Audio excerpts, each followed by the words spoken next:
Welcome to Nourishing the Mother, an inspired conversation space between Bridget Wood and Julie Tenner on the journey of motherhood through the common thread of parenting, relationship, and sexuality as a path to consciousness. We keep our conversations honest, our experiences real, and our philosophies exploratory.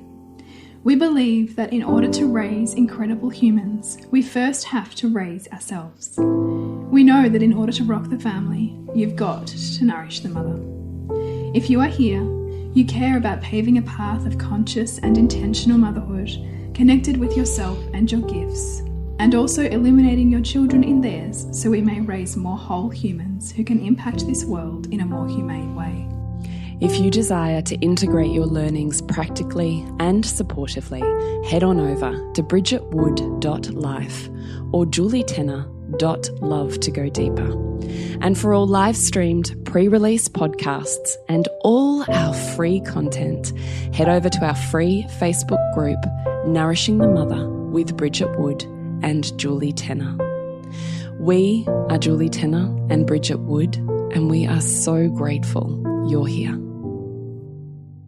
Hello and welcome to Nourishing the Mother. I'm Bridget Wood. And I'm Julie Tenner. And today's podcast is When You Imprison Your Mother, You Imprison Yourself. And haven't we both done that, Bridget? Yes, we have. Part of what I love about our dynamic is that it has taught me so continuously how you cannot have a fantasy one way or the other, right? Because you and I have two completely oppositional mother imprints and yet both provide a prison. They do. They do. Like I just love that. And I think we're constantly learning from each other with that, because it's like, oh, like when I think I want that, I see that too has its challenges. And when I hate what I've come with, I see actually it has its gifts. Exactly. And so I'd love us to be able to, chew that out. Yes. So we can all just let go of the fantasy that what we have is not adequate. Yeah. Yeah. Or are you looking at me weird? You kind of just cut out, but that's did I? This is the reality of mine too. What I was saying was let's just let go of the fantasy.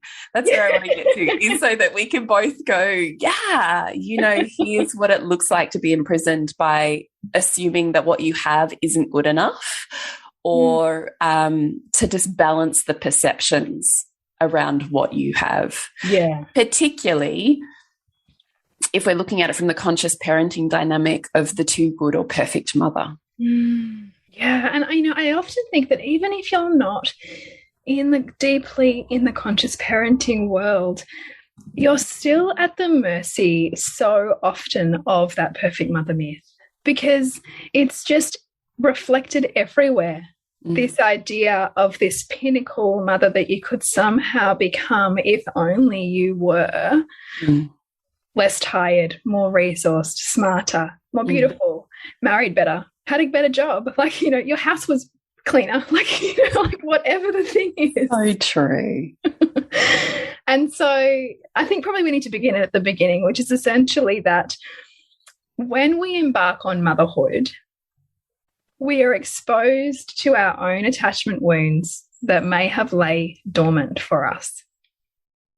So you will either be well aware of your wounding mother story, which I think was your case, Julie, and therefore come at your motherhood from a place of, my duty is to ensure that that stops here, and that I will never be like her, and that I will do everything in my power to ensure that my children don't carry any of my wounding.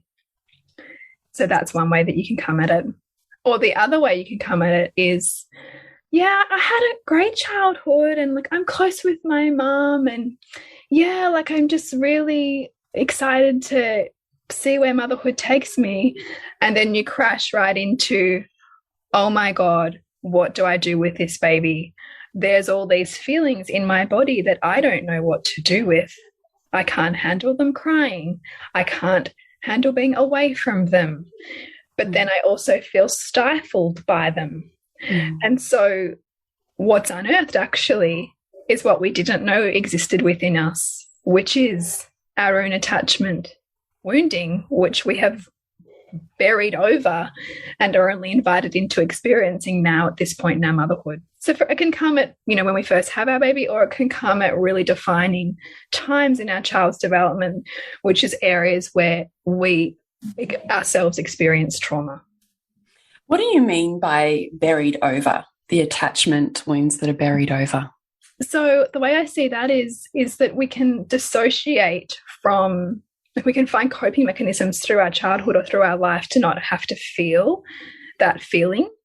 Because we're either, in human behavior, we tend to either run towards a feeling or run away from a feeling. And when you're pulled into motherhood and 24/7 parenting, there's less ways to escape being with that feeling and the maybe numbing behaviors or distractions or other tools that we may have come to use to not feel that. So we bury it over with overachievement, with busyness, with codependent relationships, with food, with whatever that might be for us, until that thing no longer works and we need to face it. And so sometimes the journey into motherhood is what calls us to be with that in ways we've never asked of ourselves before. Yeah. Amen.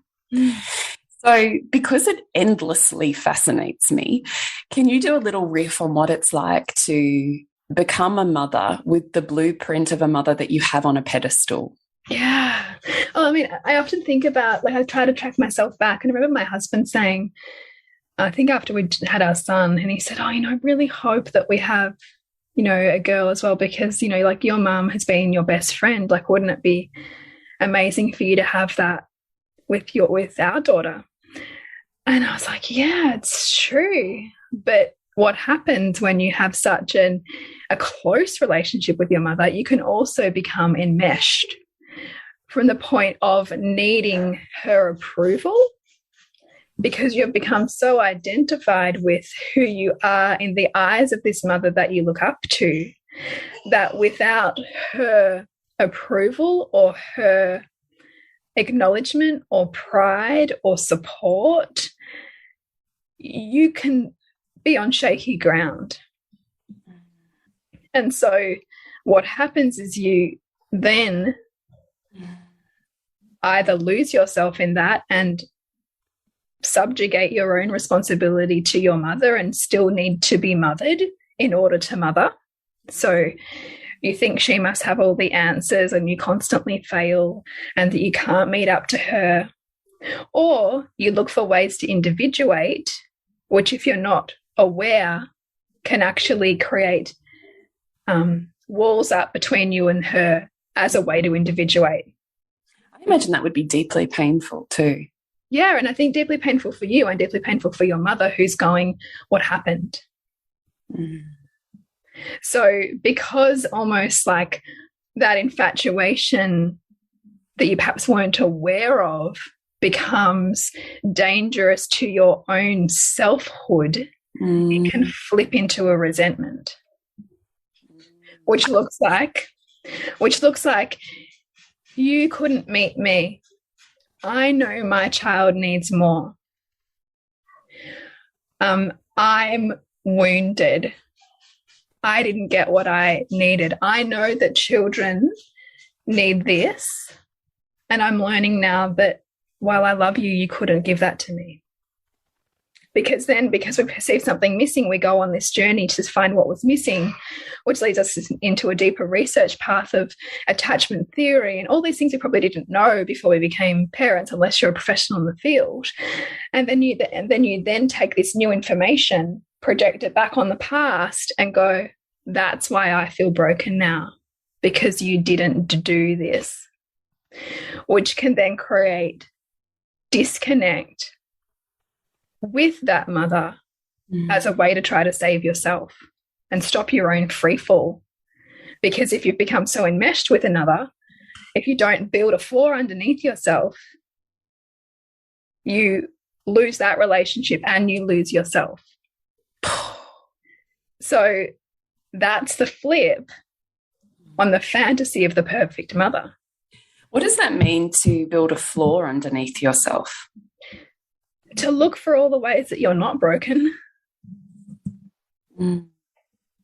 And to cultivate your own strategies for resilience in the absence of outsourcing your validation or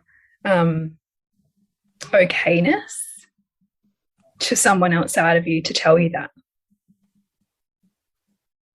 And to build trust, because if you haven't trusted yourself, you've waited for it to be approved of to trust yourself, then even just the practice of your own intuition and your own self-leadership is a way to build that floor. Because if you, I mean, we grow up cultured to seek approval, either from our parents or whatever other institution that is highly that is designed to imprint children. So whether it's parents, the church, your teachers, the education system, the whole system, even our government system. I mean, it's all based on punitive punishment and reward for good behavior, and you're either accepted or you're not. Washed. Yeah. Right. And so if we haven't resourced ourselves, and what parenting does is shows you all the little gaps of where that resourcing is missing in you, so that you can build it for yourself, so you can help your child build it for themselves.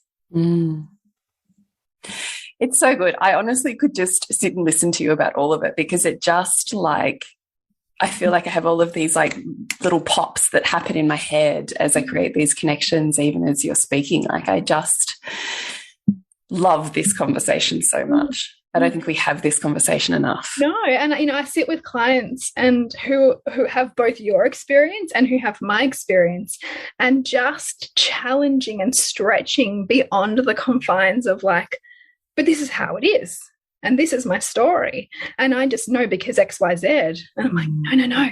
Let's tease those edges, because there is so much that we're not seeing here.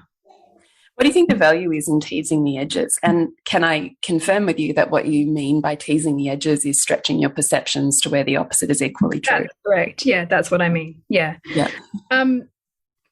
Freedom. So when we talk about this theory of when you imprison your mother, you imprison yourself. You're imprisoning her because in some way she is wrong. And so what that does is that then says unconsciously to yourself, or consciously, anything that I do that is in any way like what I perceive her to be, well, that's wrong. That can't exist within me. That has to stay caged and put over there for me to be okay. So essentially, whether you put your mother down in the pit like your story, Julie, or up on a pedestal like my story, you are in a cage. Because what you've said is, I'm only okay if I'm not like my mother, or I'm only okay if I am like my mother. And both of those don't account for your own fullness. And so you walk this tightrope of acceptable behavior and mothering and womanhood and parenting styles, lest you fall off that and either descend into the hell that is your own mother story, or fall off the pinnacle of approval that is your projected sense of the mother that you idealize.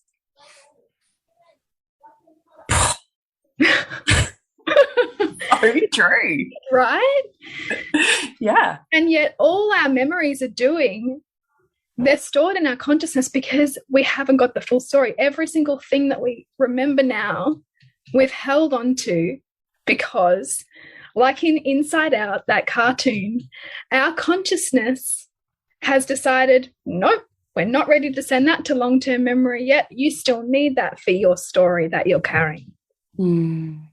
Whereas in fact, every single memory is there for us to either draw on because it's part of our identity, or it's for us to see a little bit wider and understand and piece together the missing parts. The missing parts being that dark mother that I deny within myself or that I want to discard also had a light that I can't see or could never see.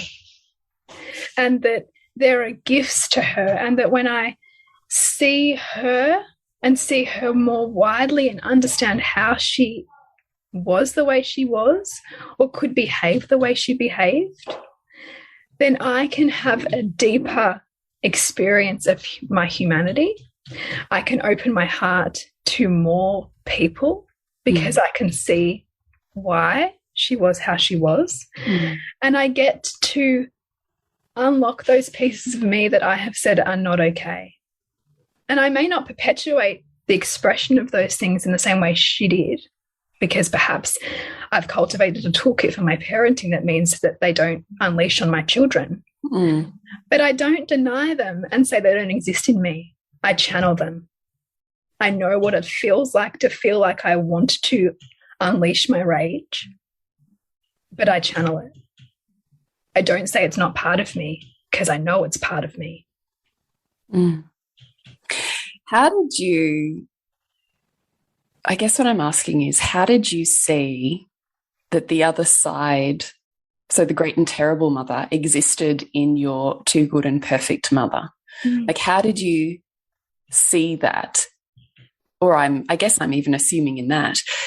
Did you or do you see that in her to the same degree that you know it to be in you? Yeah, I do now, but I have to consciously work at it because— What does that look like? Well, because I know that when I feel like I'm having more challenging days, I'll be like, oh God, like a little bit like you and I do with my grandmother. Like, how did you like mother with like all these children, and how did you continue to wash and not hate everybody, and you know, like all of that.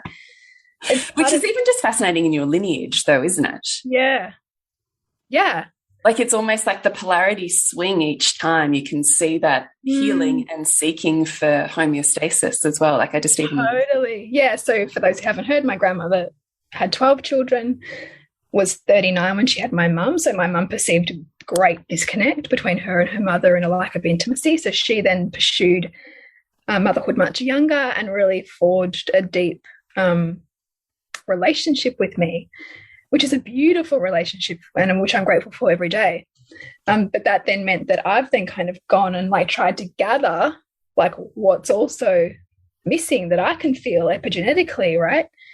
But it then means that like when I hit edges, I'm like, God, like how did my mum deal with this? Or, you know, and then I'll have these senses, oh, because she didn't, because she couldn't, so she shoved us outside, you know. And so then it's me going, okay, I can feel this tension in my body, or I can feel what I want to do, which is like destroy what's around me, and then go, now I know she has both sides because I have both sides.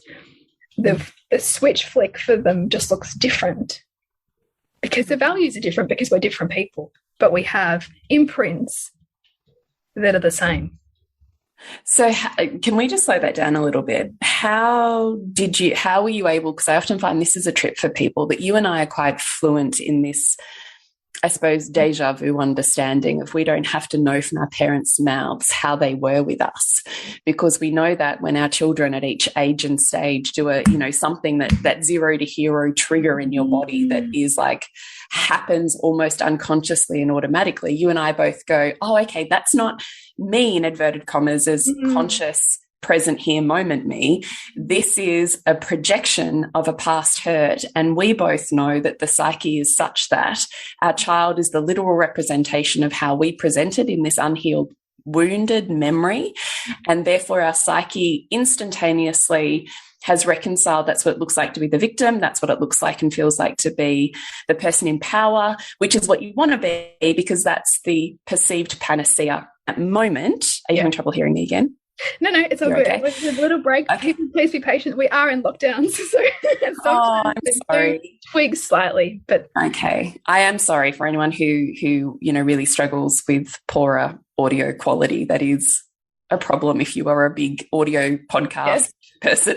We are just on like what are we on lockdown? I say like lockdown day 1100 because it just feels so many. It really does. It really does here in Melbourne. Anyway, so you and I both understand that these moments of deja vu are not what is present for you, for us and our children as, you know, conscious humans in this moment, but in fact a moment of the past playing out in this moment. We don't have to know from our parents how they were because we literally become them in these moments where our children become us. Yes. This exact same moment. So you and I have that framework. We know it to be true. We've seen it to be true, all of the things.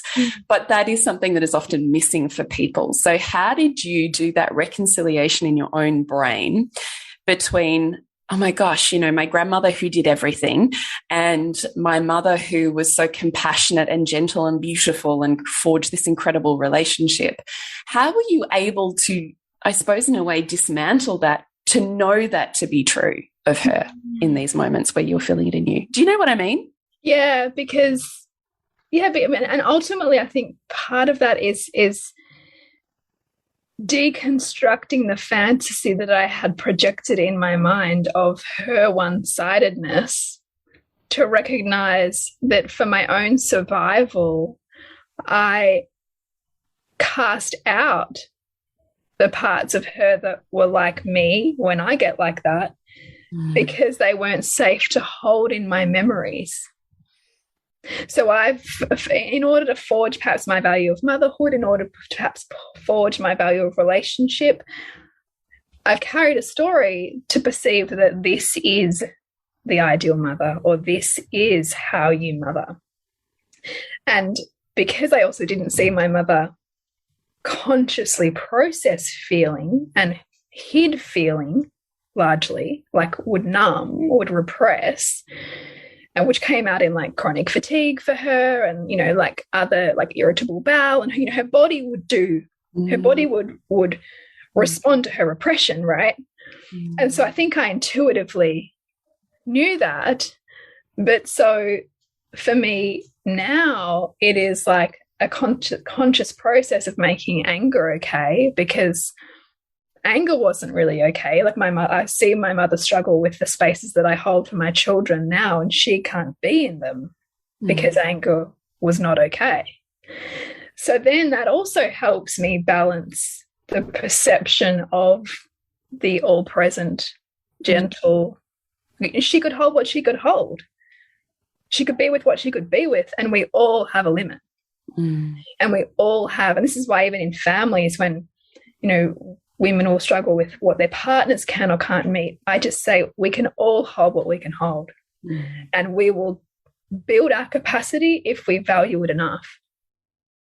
So I know that my husband doesn't want to sit there and hold space for big feelings, but man, he plays like a mofo. He's amazing.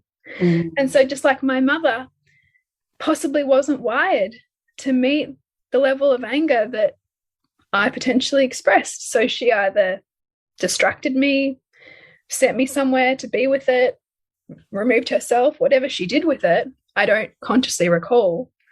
But she did what she could do with what she had. I think part of our healing comes from recognizing that. And that it's only the longer that we parent and the more edges that we take ourselves to, or are taken to, that we are then offered an opportunity to have more grace for our own mother's experience. Yeah. So part of seeing the other side of her for you was being able to see the other side of yourself, and overlay that onto the philosophical understanding that we're all things. Is that correct? That's right. And to see that when I feel like the edges of like rage that can come up, and to notice what I want to do with that, like the animal in me who wants to attack, like know that feeling in myself, and then go like, or want, that part of me that wants to punish as a way to feel vindicated for like me, the animal, being backed in the corner and, so like fighting for my life. Yeah. To then go, whoa, like this feeling's feeling bigger than me right now. Like this feeling feels like I'm no longer in control of myself, which then when we no longer have control and our trigger is so big, the further away we are from truth. Because it's so incredibly polarized. We're only seeing this situation this particular tiny way because of what we're bringing to it. So the more and more times I think you get taken to that and you notice what that is for you, the more, when you also bring in like repair with your child, or you work on the embodiment of moving that through your body as opposed to pushing it down or making it wrong or guilting yourself and trying to kind of make up for your child because of your own fallibility, you then start to go, oh, okay, like this is actually like a focus or a way for me to break my own fantasy on myself. Is the more that you hold this one-sided vision of who you are as a mother, that you can only be that sliver of a woman, the more that all the parts that you deny build strength and have to come out as a way to break your infatuation with yourself as this one way. It's like you feed that beast the more you deny that beast's existence.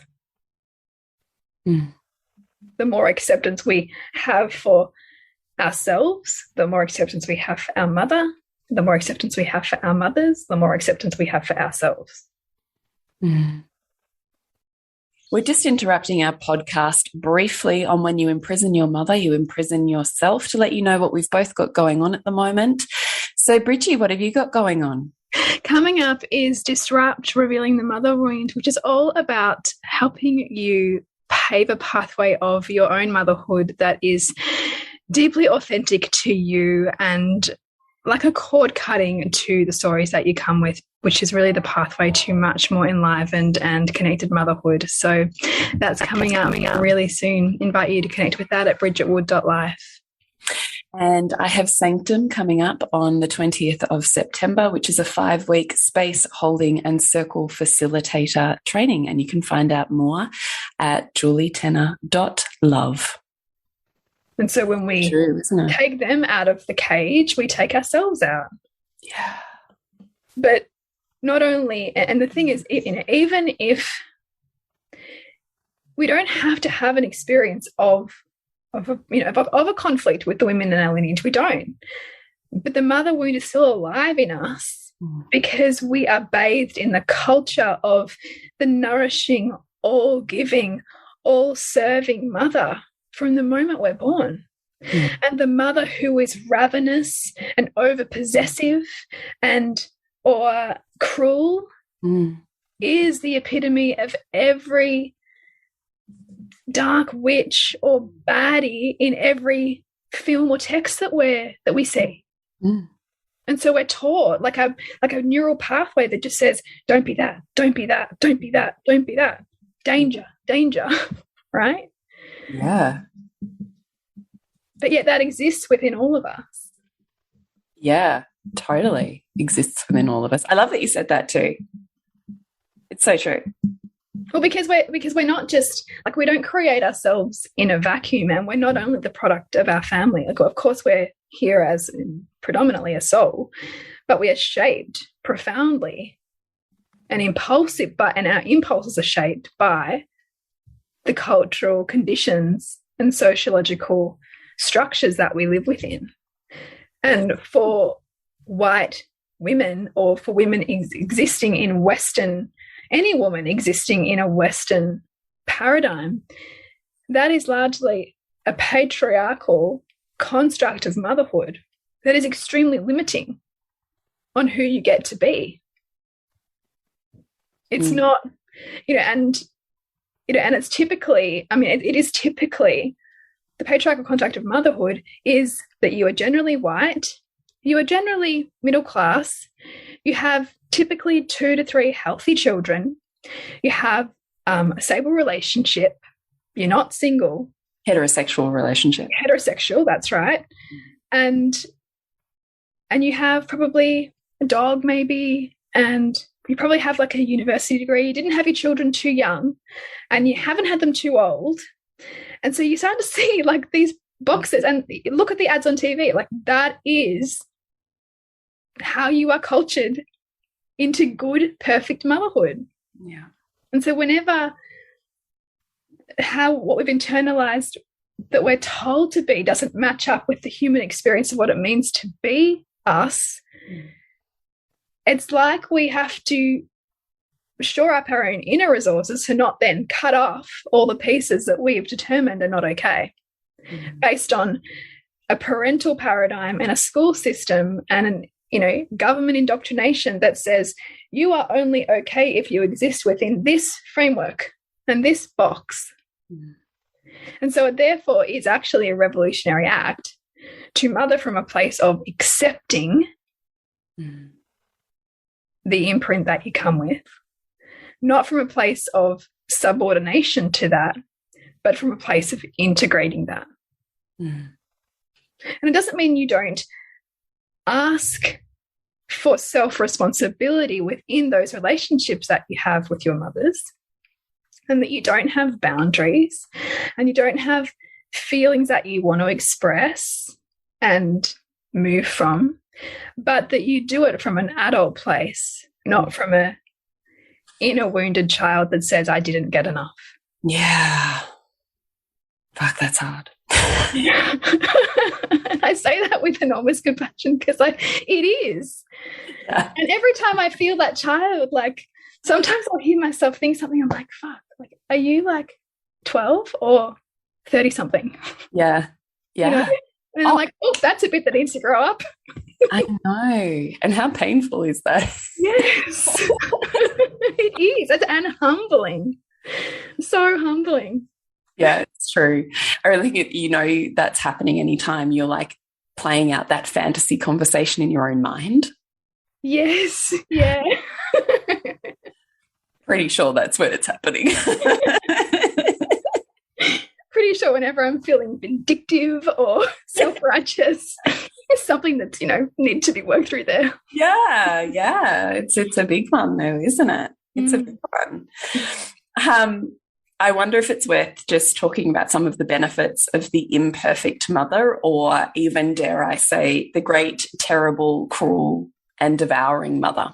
Yeah, yeah. Because I think we've talked about the drawbacks to the perfect mother, which I think is so beautiful just to begin balancing our perceptions. So maybe it's worth looking at what are the benefits to the not good enough. Yeah, I'd love to hear your journey on that, because, I mean, you certainly went from there's no way I ever want to be like her. Oh, like not even a whiff. Yeah. I mean, I have an incredibly tumultuous relationship with my mother throughout my life. There were periods of time, years that we didn't speak, that I actively avoided her. Oh my God, I spent 10 years in just regular therapy and psychology, just trying to dismantle shit. We tried sessions together. It was a fucking nightmare. And like, I have such a challenging experience with my mother. So by the time, actually, me having children was incredibly triggering for her too. So she just disappeared from my life for my first 2 kids. She wasn't around. I think part of her wanted to be. It was this weird push-pull. And then somehow something would be co-created where there would be some sort of huge rift or argument or something happening in her life, which meant she couldn't be around me. So she was like literally both times co-created experiences for Heath and Jade where she just couldn't be there, particularly after Jade. So Heath was my first, so he was my biggest learning. My mum was still working full-time then, so she kind of wasn't around as much anyway. It wasn't really an option. I was already, and had been for many years, living completely independently with very little to do with her anyway. So it was probably less offensive in that. But by the time I'd come to having my second, I'd already traversed this incredible mothering journey, decided that I'd found my people and my calling in conscious, natural, gentle parenting styles or attachment styles of parenting. As you know, Jade was my full attachment experience. And it was actually her, so my full attachment child's, like, I can remember being in that space in my life. That was probably the most I fucking hate you and everything you did to me phase. And almost every act of parenting that I did was in some way a fuck you for what you didn't do. Do you think that that was amplified because of the spaces that you were in, which was 100% reaffirming this is the best reaffirming, and also had all of the research about why I was right. Yeah. And all of the reasons about why I was right, and surrounded by women who supported exactly the way that I saw the world. Yeah. I wasn't listening to anyone who didn't support it. You had the perfect echo chamber, Julie. Yeah. Well, but I think we all do that. Yeah, right? absolutely. We do not like to be in spaces where we're not supported. And, you know, I think that it's an attempt to love ourselves, that is. Yeah, yeah. But it also can go so far that it becomes unstable and imbalanced. Yeah. So anyway, what was I saying? My mum. And so I can't even remember what happened, but we had some huge fight. I can't even remember. And she just disappeared. I didn't see her for most of the first year of Jade's life, like just left my life. And then, you know, came in and out when Heath and Jade were little, but certainly not consistently. And probably started getting a bit more consistent. Oh, and then she left for overseas because then my sister had babies in Canada. So she and her babies were quite close together. So she left. So the mother who never supported me left the country to support my sister and be the live-in help for her, for both her children, for an innumerable number of months/years. So that was also an incredibly hard experience and still remains. This is why we go, you know, you're parented in the same way. No, you weren't. You weren't. We don't parent our children in the same way. We like to think we do, but we don't, because they all reflect different pieces of our psyche. And therefore we're intertwined in different dynamics and soul purposes with each of those children. So the way that we meet them is inherently different. And if you're in families where there's cycles of abuse, often there's one child who will take the brunt of that or absorb the brunt of that, put themselves in the forefront of that danger, in inverted commas, so that younger siblings generally, that they're being protected. So I can certainly see that that was the role that I cast myself into and that my mother cast me into. So my sister always had a much better relationship with my mum than I ever had. And that was one of the hardest things for me to reconcile, because I could not understand how she could be around my mother when this was the experience that I'd had and I couldn't be around her. Anyway, so it's been a deep and complex experience with my mum, and still remains the relationship that provides me with the most pain on an almost daily basis. So I have the best relationship with her now that I've ever had in my entire life. But I can completely see it's a relationship that has conditions. It's completely conditional.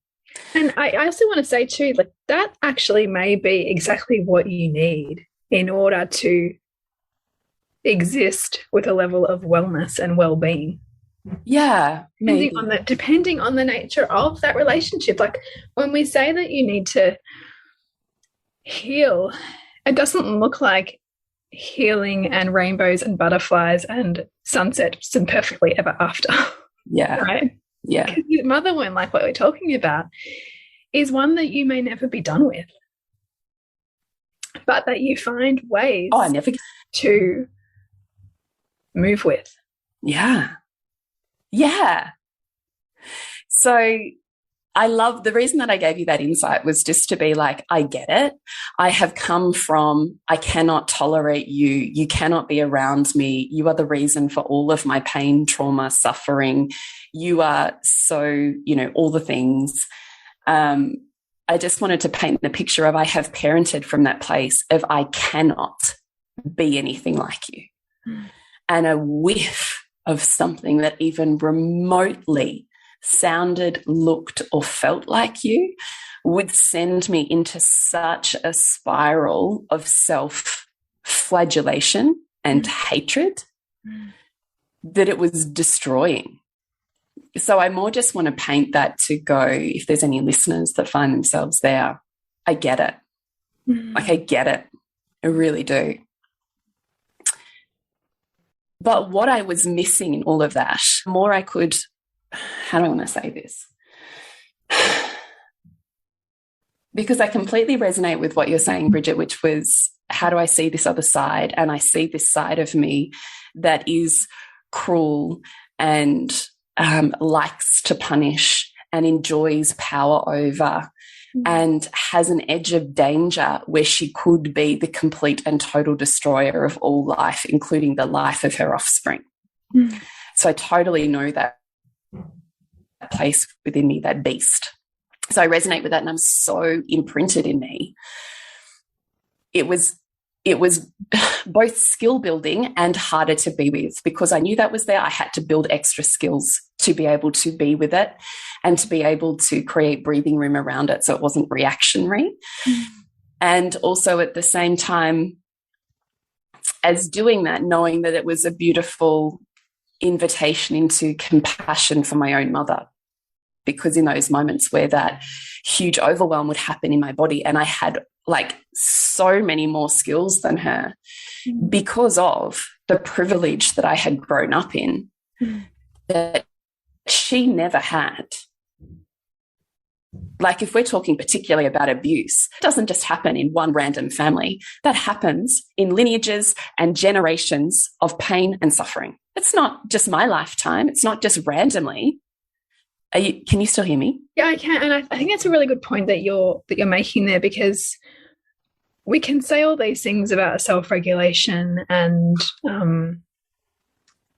conscious parenting, but we know that it is far harder to do those things in a cycle of poverty, a cycle of underprivilege, and a cycle of social isolation. Yes, exactly. Which were all things that your mother experienced in her upbringing, and that many people are experiencing in the pandemic as well. Exactly. No, exactly. So she also is from a generation of motherless mothers. Like, every mother up until my mother had died of MS. Every mother, her mother's mother, her mother's mother's mother, every mother in her lineage up until my great and terrible mother had died. So she is literally from a lineage of motherless mothers, and yet I was holding her to the standard of the perfect mother when she had no blueprint for that. I mean, the best mother that she ever had, I can't imagine was particular, or mother archetype that she experienced, I can't imagine was terribly wonderful. And so here was this woman, this survivor of her own generational trauma and traumas, that I was making wrong for how hard. Like, when I think about the privilege that I inherently grew up with that allowed me to be able to even enter, contemplate, and execute natural parenting, that's a huge privilege. Yeah, yeah. So recognizing this beast inside of me, knowing that was exactly how she felt, only she had no tools, then I was kind of like, that's an extraordinary gift that she's given me. How can I possibly hate her? Yeah, right.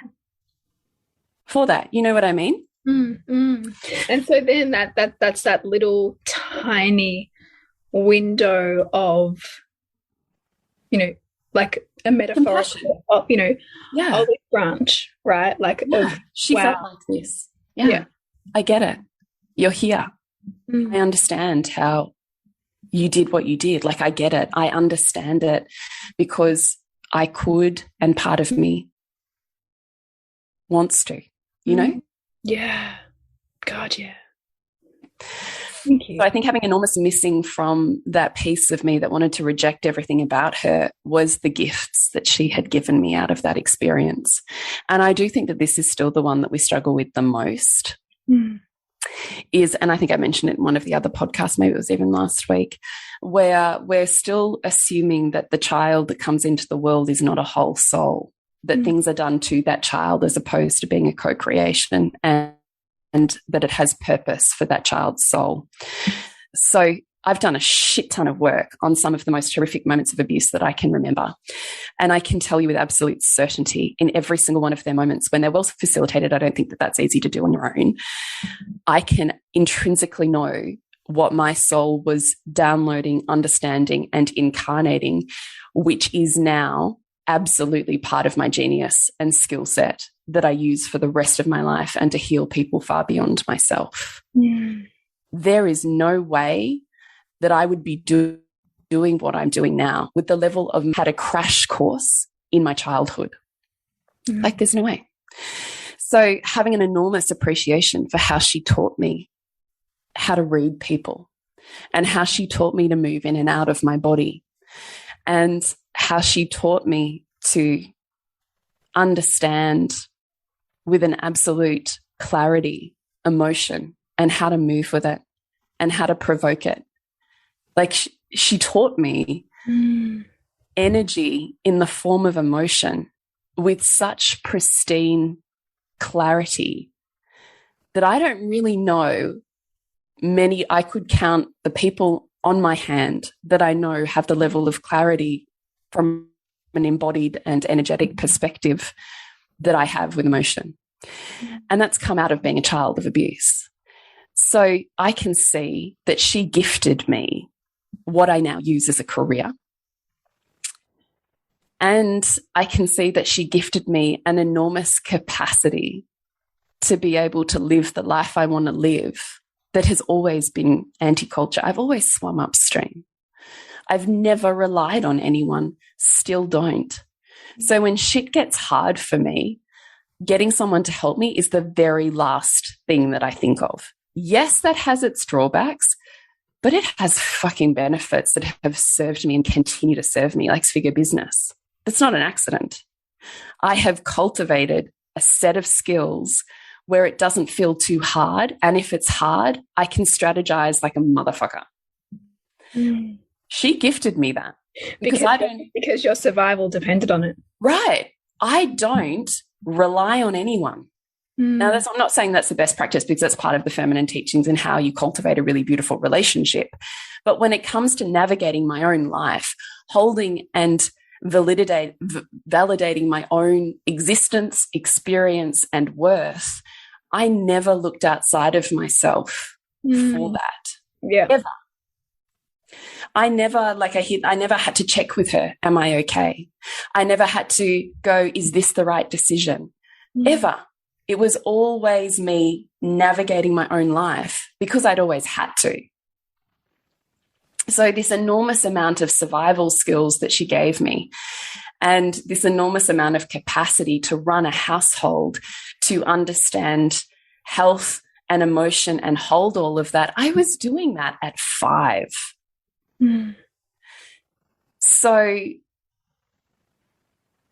I love the life that I live now. And if the skill set that I needed to live it now, and for the rest of 15 years, only 15 years out of my entire life, of these deep experiences that cultivated a very specific skill set,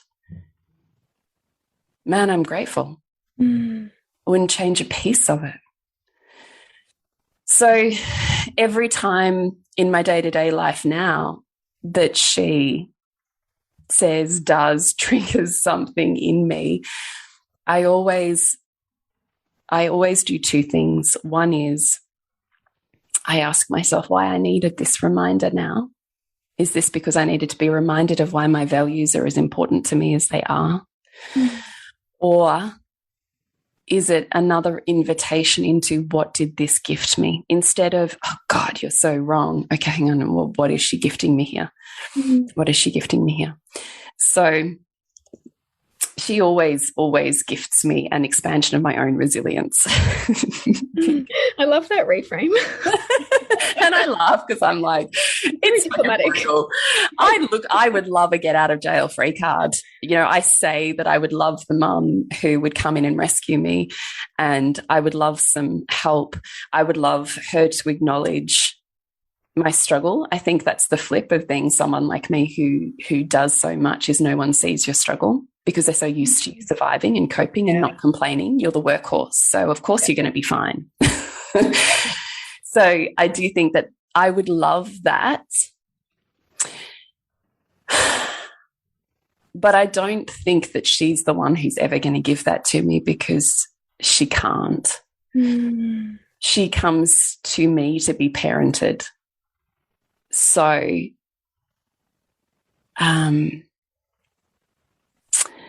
I don't even know what the purpose of me saying that is. Well, I mean, how much can you love her for her limitations?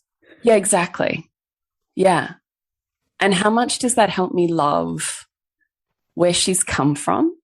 And that my children are the first children in my entire lineage, parents that have a strong relationship. The first ones. Yeah. So, you know, what a gift that is. It's a beautiful way to see it. I really love how you've given us, we've both been able to give two different perspectives. And from there, you, listener, can perhaps find your own story. And the starting places into that. And if you want to sink your teeth in it, then come join Bridget's course. How about you give us a riff on that? Yeah, so coming up in October is Disrupt, Revealing the Mother Wound. So it really takes the launching pad that this podcast has offered and takes you on a 5-week journey with me. Can I finish it? No, I'm not. I'll be really done. How many minutes? 5 minutes. Okay. Just keeping it real here. Here in lockdown. It'll be beautiful is that though? Like, also just let's be like, this is what it can be is, oh, hey, mum, are you done? No, I'm not done yet. Okay, how long? 5 minutes? Okay, no worries. Like, it can be like that, as opposed to work takes away from my children. Yeah, absolutely. I love that. It's a great, thanks for pulling that out. Yeah. That was my 5-year-old, everybody, by the way.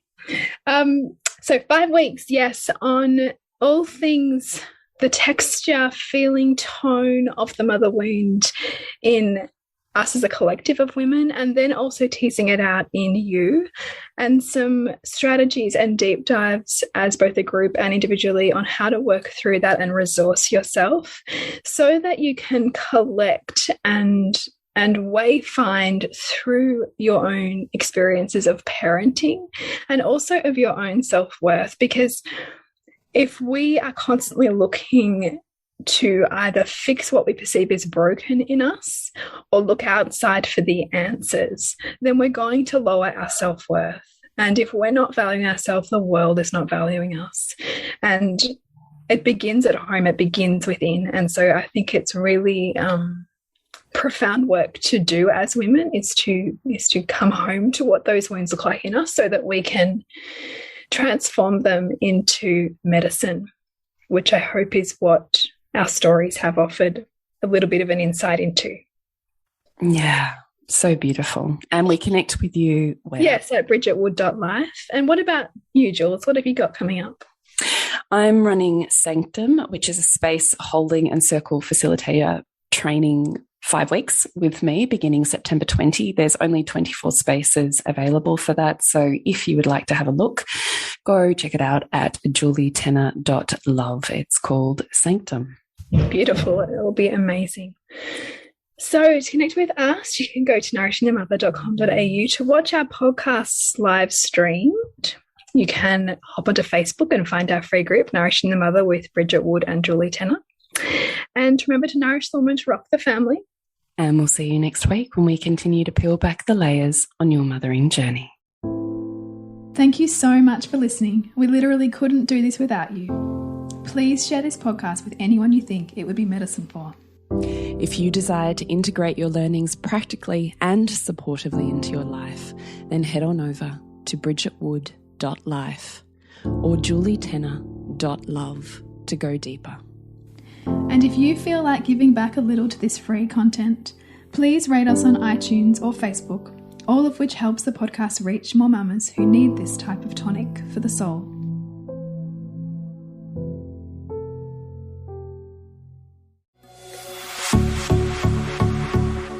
This has been a production of TheWellnessCouch.com. Check us out on Facebook and join in the conversation on Facebook.com/TheWellnessCouch. Subscribe to each show on iTunes and check us out on Twitter.